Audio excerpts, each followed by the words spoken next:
ನಮ್ಮ ಕನ್ನಡದವರು ಎಲ್ಲಾ ಕಡೆ ಹೆಸರು ಮಾಡಿದ್ದಾರೆ. ನಮ್ಮ ಕನ್ನಡ ಚಿತ್ರರಂಗ ಎಲ್ಲಾ ಕಡೆ ಹರಡ್ತಾ ಇದೆ, ಎಲ್ಲ ಬೌಂಡ್ರೀಸ್ ದಾಟ್ಕೊಂಡು ಹೋಗ್ತಾ ಇದೆ, ಬೌಂಡ್ರೀಸ್ ನ ಬ್ರೇಕ್ ಮಾಡ್ತಾ ಇದೆ. ಆದರೆ ಏನು ಬೌಂಡ್ರೀಸ್ ಈಗ ಬ್ರೇಕ್ ಮಾಡ್ತಿದೀವಿ ಅಂತ ಅನ್ಕೊಂಡಿದೀವ? ಆಗಿನ ಕಾಲದಿಂದನೂ ಬ್ರೇಕ್ ಮಾಡ್ತಾನೆ ಬರ್ತಾರೆ. ಯಾವ ತರ ಬ್ರೇಕ್ ಮಾಡ್ತಿದೀವಿ ಅಂತ ಕೇಳಿ. Yes, ಎಲ್ಲ ಕಡೆ ನಮ್ಮ ಕನ್ನಡದ ಪ್ರತಿಭೆಗಳು ಎಲ್ಲ ಕಡೆ ಹರಡಿ ತಮ್ಮದೇ ಆದಂತ ಒಂದು ಚಾಪನ್ನ ಹಾಕಿ ನಮ್ಮ ಕರ್ನಾಟಕವನ್ನ ಹೆಮ್ಮೆ ಪಡಿಸೋ ಹಾಗೆ ಮಾಡ್ತಾ ಇದ್ದಾರೆ. ನಮ್ದೇ ಹವಾ ಅಂತ ಬೆಳೀತಾ ಇದ್ದಾರೆ. Exactly. ವಯಸ್ಸಿನಲ್ಲೇ ದೊಡ್ಡ ದೊಡ್ಡ ಹೆಸರು ಮಾಡ್ತಾ ಇದ್ದಾರೆ. ಚಿಕ್ಕ ವಯಸ್ಸಲ್ಲೇ ದೊಡ್ಡ ಪ್ರತಿಭೆಯನ್ನು ತೋರಿಸ್ತಾ ಇದ್ದಾರೆ.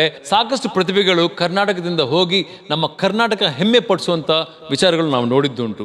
ಫಾರ್ ಎಕ್ಸಾಂಪಲ್, ನಮ್ಮ ಸೂಪರ್ ಸ್ಟಾರ್ ರಜನಿಕಾಂತ್ ಅವರು, ಐಶ್ವರ್ಯ ರಾಯ್ ಆಗಿರ್ಬೋದು, ಶಿಲ್ಪಾ ಶೆಟ್ಟಿ ಅವರಾಗಿರ್ಬೇಕು, ದೀಪಿಕಾ ಪಡ್ಕೋನೆ, ನಮ್ಮ ರಶ್ಮಿಕಾ ಮಂದಣ್ಣ, ಅನುಷ್ಕಾ ಶರ್ಮಾ, ಅನುಷ್ಕಾ ಶೆಟ್ಟಿ, ಇನ್ಯಾರಿದ್ದಾರೆ? ಇನ್ನೊಬ್ರಿದ್ದಾರೆ ಇತ್ತೀಚಿನ ದಿನಗಳಲ್ಲಿ ಸಿಕ್ಕಾಪಟ್ಟೆ ಫೇಮಸ್ ಆಗಿ ಸೆನ್ಸೇಷನಲ್ ಆಕ್ಟ್ರೆಸ್ ಆಗಿ ತುಂಬಾ ಚಿಕ್ಕ ವಯಸ್ಸಲ್ಲೇ ತುಂಬಾ ದೊಡ್ಡ ಮಟ್ಟದ ಹೆಸರು ಸಂಪಾದನೆ ಮಾಡ್ಕೊಂಡಿರುವಂತ ನಮ್ಮ ಉಡುಪಿಯ ಬೆಡಗಿ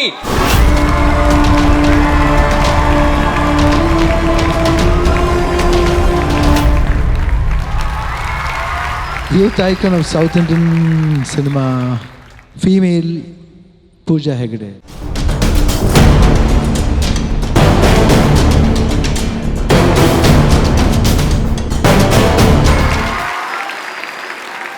I think the biggest compliment I ever get is that I'm known by my characters or my songs because I feel that youth icon is something that's so intense.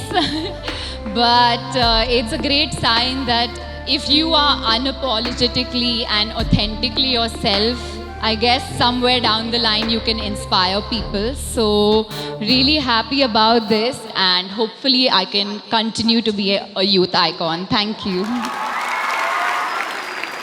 ಈಗ ನಾವ್ ಏನೇ ಕೆಲಸ ಮಾಡಿದ್ರು ಕೂಡ ಚೆನ್ನಾಗಿ ಮಾಡಿದಾರಪ್ಪ ಅಂತ ಹೇಳಿದ್ರೆ ಎಷ್ಟು ಖುಷಿ ಆಗತ್ತೆ ಅಲ್ವಾ? ಮನಸ್ಸು ಎಷ್ಟು ಹಗುರವಾಗಿರುತ್ತೆ, ಅದೇ ಒಂದು ಎಷ್ಟು award ಎನರ್ಜಿ ಬರುತ್ತೆ. ಕೊಟ್ಟಂಗಿರುತ್ತೆ. ಈಗ ನನ್ನ ಬಗ್ಗೆ ನೀವು ಅಪ್ರಿಶಿಯೇಟ್ ಮಾಡಿದ್ರಿ, ನನಗೂ ಆಕ್ಚುಲಿ ಗೊತ್ತಿಲ್ಲದೆ ಇರೋ ಒಂದು ಖುಷಿ ಸಿಕ್ತು. ಹೌದು. ನಾನು ನಿಮ್ಮನ್ನ ಅಪ್ರಿಶಿಯೇಟ್ ಮಾಡಿದ್ದೀನಿ, ಹೌದು. ನಿಮ್ಗೂ ಖುಷಿ ಸಿಕ್ತು ತಾನೆ? Yes. ಇದೇ ತರ ಖುಷಿ ಒಬ್ಬರಿಗೆ ಸೈಮಾ ಕೊಡ್ತಾ ಇದೆ, ಅವ್ರಿಗೆ ಸಿಕ್ಕಾಪಟ್ಟೆ ಎನರ್ಜಿ ತುಂಬಿಸ್ತಾ ಇದೆ.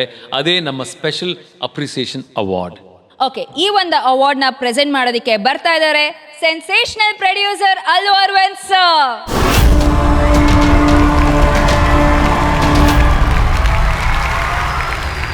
Special appreciation movie.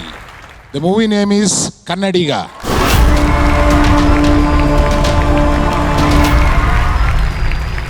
ಅವಾರ್ಡ್ ತಗೊಳ್ಳೋಕೆ ಒಂದು ಕಡೆ ಖುಷಿ ಆದರೆ ಇನ್ನೊಂದು ಕಡೆ ತುಂಬ ದುಃಖ ಆಗ್ತಾಯಿದೆ.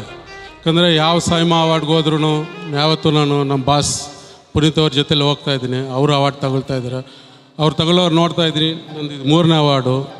ಬಟ್ ಈಗ ಅವ್ರು ದೇವರಾಗಿದ್ದಾರೆ, ಅವ್ರ ಆಶೀರ್ವಾದ ಎಲ್ಲ ಕನ್ನಡಿಗರ ಮೇಲೆ ಇರುತ್ತಂತೆ ನಾನು ಆಶಿಸ್ತಾ ಇದ್ದೀನಿ.